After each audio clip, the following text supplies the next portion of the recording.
साथियों, जय मूल्यवासी। आज का विषय शब्द ही असली दुश्मन है। इस पर हम आपको उदाहरण के साथ हम समझाने का प्रयास करेंगे। जिस प्रकार गुंडा के हथियार होते हैं कई, जैसे चाकू, पिस्टल, बंदूक, बम, उसी तरह से भारत में पंडा के हथियार हैं। वो हैं धर्म, संस्कृति, शब्द और साहित्य। जितना भी है, इसी को हम थोड़ा सा खासकर शब्द पर हम आज विशेष ध्यान देंगे और हम रिक्वेस्ट करेंगे कि ध्यान से सुने, समझें, सोचें, तभी सुधार संभव है। केवल सुनने से नहीं होगा, ध्यान से सुनना होगा, समझना, तब समझ में आएगा। और जो समझ लेंगे वो सोचने के लिए बाध्य हो जाएंगे, और जो सोच लेंगे सुधारना उसका तय है।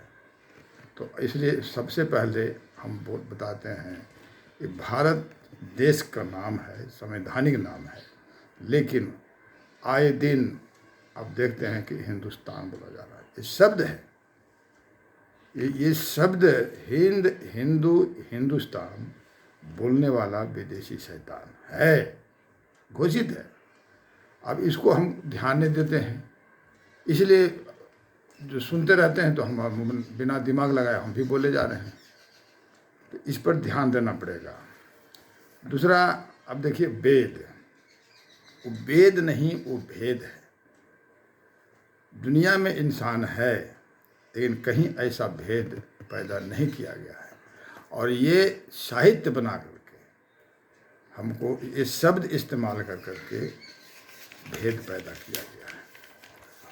और आइए, जो बहुत इम्पोर्टेंट है, जैसे राम का नाम लेते हैं, कोई मरते हैं तो राम नाम सत्य बोलते हैं। डेली सत्य नहीं है। सोचिए, राम जीना हमें हराम कर दिया है। नाम के आगे अगर राम है तो ओबीसी है, नाम के पीछे राम है तो शेड्यूल कास्ट है। उदाहरण के लिए, राम मनोहर लोहिया ओबीसी, राम स्वरूप वर्मा ओबीसी।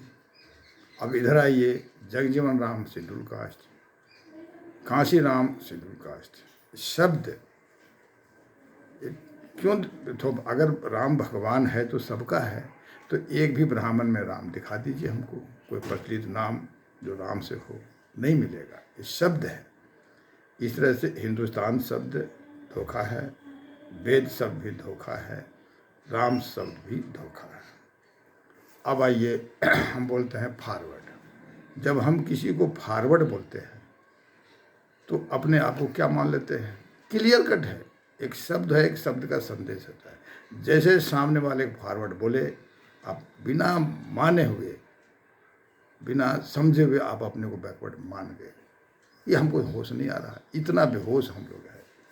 अब फॉरवर्ड शब्द फ्रॉड से बना है, सोचने के लिए हम बोल रहे हैं कि आज देख लीजिए, जिसको आज फॉरवर्ड बोल रहे हैं वो फ्रॉड है कि नहीं। अगर वो नहीं तो उसका पूर्वज फ्रॉड था, फ्रॉड तो था। इसलिए शुद्ध शब्द है कि हमें फ्रॉड बोलना चाहिए। अगर फॉरवर्ड बोलते हैं तो उसका उल्टा हम बैकवर्ड हो जाते हैं, अगर हम फ्रॉड बोलते हैं तो उसका उल्टा हम ऑनेस्ट हो जाते हैं। सोचो, इस शब्द में ही ताकत है। जो ताकत बोली में है वो गोली में भी नहीं है। इसलिए हमारी बोलती बंद करके रखा है। जो शब्द उन्होंने उच्चारण किया वही हम लोग रटवा रहा है। और देखिए, बोलते हैं दलित। दलित के मतलब क्या? दलदल से दलित शब्द बना, गड्ढे में, लेवल में भी नहीं है, पीछे भी नहीं है, गड्ढे में। इसलिए दलित शब्द ना कर करके अगर बोलना है तो दड़बिड़ बोलिए। इस तरह से हरिजन, इस शब्द जो बोला गांधी जी द्वारा, अगर शेड्यूल कास्ट हरि के जन है तो क्या से सभी शैतान के जन हैं? हरि के जन तो अगर हैं तो सब हैं, हमें तो कोई नहीं है। ये शब्द है। दूसरी बात, दूसरा शब्द है आदिवासी। आदिवासी, जो बाम से आदिवासी आदिवासी आदिवासी बहुत जब हल्ला हुआ पूरे इंडिया में, तो ब्राह्मणों को खलबली हो गई। आदि मतलब आदि से अंत तक, आदि मतलब शुरू, अंत मतलब लास्ट। तो ये आदिवासी हैं, इसका मतलब कोई है जो बाद का वासी है। तो बाद का वासी कौन है भाई? ये ब्राह्मण बाद का वासी, सिंपल। ये उनको समझ में आ गया। तो आदिवासी शब्द को उन्होंने हटाने का प्रयास किया और दिया वनवासी। देखिए, आदिवासी और वनवासी में फ़र्क है। आदिवासी बोलते हैं तो इतिहास से जुड़ जाते हैं, और वनवासी बोलते हैं तो वर्तमान में है जंगली। और किताब में तो वनवासी लिखेगा, लेकिन बोलचाल की भाषा में जंगली बोलेगा। ये इस ऐसे ऐसे शब्द बोल बोल करके डिमोरलाइज करने के लिए किया गया है। अब देखिए, ब्राह्मण को है, देखिए, राजपूत को कोई राजपूत जी नहीं बोलता, भूमियार को कोई भूमियार जी नहीं बोलता, यादव ग्वार को शासन हुआ बिहार में, यूपी में, लेकिन कोई ग्वार जी नहीं बोलता। तो धोबी चमार पासी को कौन बोलेगा जी, लेकिन ब्राह्मण अपने साथ जी लगा लिया है। कौन शादी कौन करेगा तो पंडित जी, डेट कौन बताएगा तो पंडित जी, जी जी मोनोपोली बना दिया। सोचिए, इसीलिए जब राजपूतवा भूमियरवा गौरवा बोलने में शर्म लगता तो पड़ेवा बोलना चाहिए। इसका विकल्प नहीं बता रहा हूँ। जिस दिन पड़ेवा बोलना शुरू कर देंगे, और हुआ है हमारे, हम गया में जब हम एक जगह मीटिंग लिए और हम खबरदार कोई पंडित जी बोला तो पड़ेवा पड़ेवा बोलो, जो गौरवा बोलता है तो, है ना। अब मालूम हुआ नेक्स्ट डे कि वो एक बगल में मंदिर था, वहाँ ब्राह्मण था, वो भाग गया वहाँ। समझ गया कि पंडित जी से पड़ेवा बोलने लगा तो ये दान दक्षिणा देने वाला नहीं है, बहुत बड़ा षड्यंत्र है। इसलिए ब्राह्मण तो बोलना नहीं चाहिए, बोलना है तो बैक्टीरिया बोलिए, या विदेशी ब्राह्मण। एक विशेषण लगाइए, विशेषण लगाना पड़ेगा। जब भी ब्राह्मण बोलना हो तो विदेशी ब्राह्मण बोलिए, तो अपने आप समझ लगे। किसी लड़ाई झगड़ा करने की जरूरत नहीं, केवल शब्द में इतना ताकत है।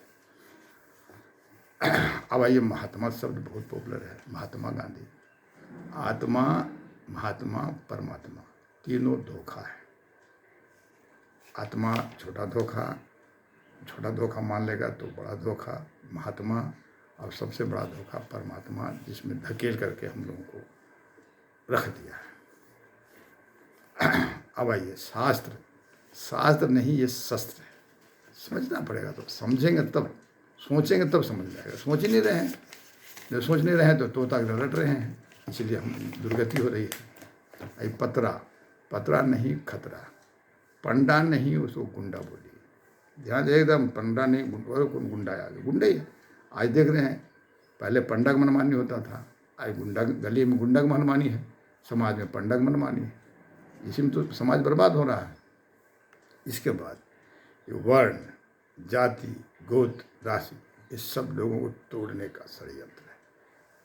इस षड्यंत्र को जो समझ जाएंगे वो सुधर। अभी जितने लोग सुधरे हैं, ये समझे हैं तभी सुधरे हैं, बिना समझे तो सुधर ही नहीं सकता है। समझेंगे तो सोचेंगे। सोचे, चार गो सा है, सा से सुनना होगा, सा से समझना होगा, तब सा से सोचना होगा, तब सुधरना होगा। और जो सुधरेंगे वही सुधार सकते हैं। ये पंच तत्व है, 5 तत्व। फिर से मैं रिपीट कर रहा हूँ, सुनना होगा, समझना होगा, सोचना होगा, सुधरना होगा, तब सुधारना होगा। ये 5। अब आइए, वो ब्राह्मणों ने बोला, मूल्यवासियों को राक्षस बोला, दैत्य बोला, दानव बोला, असुर बोला, अवर्ण बोला। ये शब्द में दम नहीं है, शब्द का सेंस जो बताया गया उसमें दम है। राक्षस बोल, अब जो अंग्रेज को बोलेगा कि वो राक्षस है तो पूछेगा what is the meaning of राक्षस, तो बोले जेंटलमैन। तो देखिए, कहेगा अरे भाई तो जेंटलमैन है ये। तो ये शब्द भी बनाया ब्राह्मण, और उसका मीनिंग भी बताया, मतलब भी बताया ब्राह्मण। और ब्राह्मण ये मतलब को दिमाग में बैठा दिया।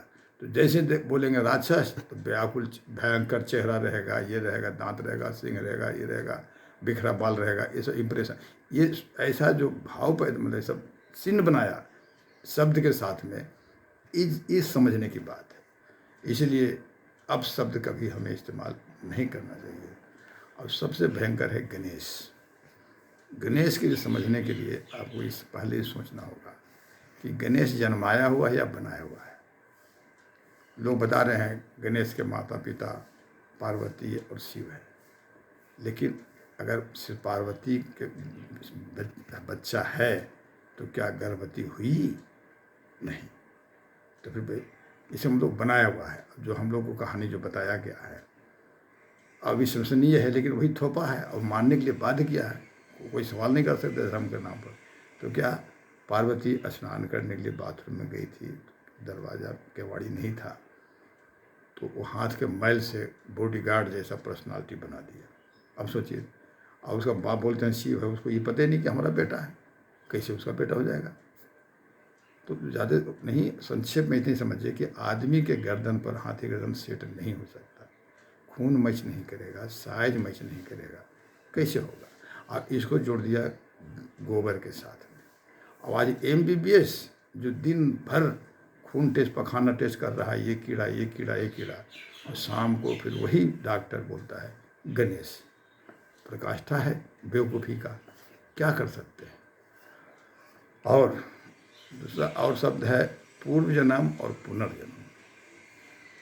ये देखिए, जीवन का सत्य हमारे गुरुजी भंते प्रज्ञाशील हैं, अभी हैं वो, उन्होंने इतना अच्छा से समझाए हमको कि हम जीवन में भूल नहीं सकते। मनुष्य का जीवन जन्म से शुरू होता है और मृत्यु में समाप्त हो जाता है। लेकिन ब्राह्मणों ने ये होशियारी किया कि वो जन्म से लेकर मृत्यु तक का कुछ चर्चा ही नहीं करता। जब भी चर्चा करता है तो पूर्व जन्म का और पुनर्जन्म का। अब काले जन्म में क्यों पंडित जी, क्यों पाड़े, हम काले क्यों जन्मे? तो बोले पूर्व जन्म में कुछ पाप किया होगा इसलिए काले जन्मे। गरीब घर में क्यों जन्मे? पूर्व जन्म में कुछ पाप किया होगा इसलिए गरीब जन्मे। अब पूर्व जन्म में कोई ढूंढ नहीं सकता। अब क्या, अब का इस जन्म में कोई उपाय बताइए, ऑर्डर पाउडर बताइए जो हम गोरे हो जाएं, कुछ बताइए जो हम धनी हो जाएं। तो नहीं, इस जन्म में तो कोई उपाय नहीं है। अगले इस जन्म में दान पुण्य करो, अगले जन्म में एकदम गोरा चीठा जन्मेगा और एकदम अडानी अडमानी के घर में जन्मेगा। ऐसा पर अगले जन्म, इस जन्म में नहीं। क्या है ये? धर्म है या धोखा है? अब धोखा को हम धर्म मानेंगे, मतलब जहर को हम मधु मानेंगे और पीते रहेंगे तो मरेंगे कि जिएंगे। इसलिए पूरा भारत में, भारत ब्राह्मण को मानने वाला, भारत के पूरे विश्व में जो भी ब्राह्मण को मानता है वो मूविंग डेड बॉडी है, स्पष्ट। नहीं तो कोई काटे इस बात को। स्वर्ग नरक किसने देखा? इसीलिए मुसलमान में देखिए कोई स्वर्ग नरक नहीं। जैसा करो, जब गिनती का टाइम आएगा तब होगा। इसका मतलब कोई दोबारा भी जन्म नहीं रहा है, सब वेटिंग लिस्ट में जा रहा है। लेकिन यहाँ है, अच्छा दान पुण्य करोगे तो स्वर्ग जाओगे, नहीं दान करोगे तो नरक में जाओगे। स्वर्ग नरक डर सब ही तो है, और सबसे डरा दिया हम लोग, क्योंकि सब उसका मीनिंग बता दिया, स्वर्ग का नक्शा बना दिया, पूरा ऐशो आराम है, सब कुछ सुविधा है, ये है। हम पूछते हैं कि जो आपके बाप दादा के गुजरने पर स्वर्ग भेजने की ठेका लेता है, उससे पूछो तो भाई कि यहाँ का नाली तो स्वीपर साफ करता है, स्वर्ग नाली कौन साफ करता है? यहाँ रोटी चावल मिलता है, वहाँ क्या मिलता है खाने के लिए? यहाँ नल पाइप है, चापाकल है, वहाँ कौन सा व्यवस्था है? कोई सोचता ही नहीं। क्यों सोचता नहीं? इसलिए खत्म है। इसलिए अब भाग्य, भाग मतलब होता है हिस्सा, उसी को भाग्य कर दिया, लक, ये धोखा हो गया। अब 3 भाई हैं तो बाबूजी में प्रॉपर्टी में 3 हिस्सा लगेगा, 2 भाई हैं तो 2 हिस्सा लगेगा, 4 भाई हैं तो 4 हिस्सा लगेगा। ये भाग हो गया, हिस्सा। ऐसे बोले जो भाग्य में होगा, जो कौन सा भाई कौन सा लैंग्वेज में, कहाँ पर लिखा हुआ है, किसने लिखा है, कुछ तो होना चाहिए। लेकिन माने ये सब शब्द है, ये शब्द ही हमारा दुश्मन है। ये हमारा विषय यही है कि हमारा शब्द ही हमारा दुश्मन है, जिसको हम लोग बिना ध्यान दिए हुए हम लोग किए जा रहे, माने जा रहे हैं। ये बेवकूफ़ी है। और जब तक मानते रहेंगे 100 साल नहीं 1000 साल भी, क्योंकि 2500 साल तो हम भुगत रहे हैं। तो इसलिए करके जिस दिन सुधरेंगे उस दिन आप आज़ाद हो जाएंगे। अब रही देवी, देवी वही है जो देती है। तो माँ देवी है, जितनी भी माँ दुनिया में है देवी है। क्यों देती हैं? जन्म देती हैं, दूध देती हैं और सेवा देती हैं। मंदिरों में जो बैठी हैं देवियाँ, वो देती हैं चाहवा लेती हैं। तो देवी हुई कि लेवी हुई? तो हैं वो लेवी, और हम लोग रटवा दिया बोलो देवी। तो खोपड़ी सीधा हुआ कि उल्टा? सोचने की बात है। इसलिए फिलहाल आज इतना ही बोलेंगे, ये कंटिन्यू चलेगा, क्योंकि इसमें शब्द बहुत है और शब्द ही हम लोगों का हथियार है ब्राह्मणों का, जिससे हम लोग को सत्यानाश कर रहा है। फिर कुछ अगले विषय, अगले शब्द को अगले समय में बात करेंगे हम लोग। फिलहाल जय मूल्यवासी, धन्यवाद।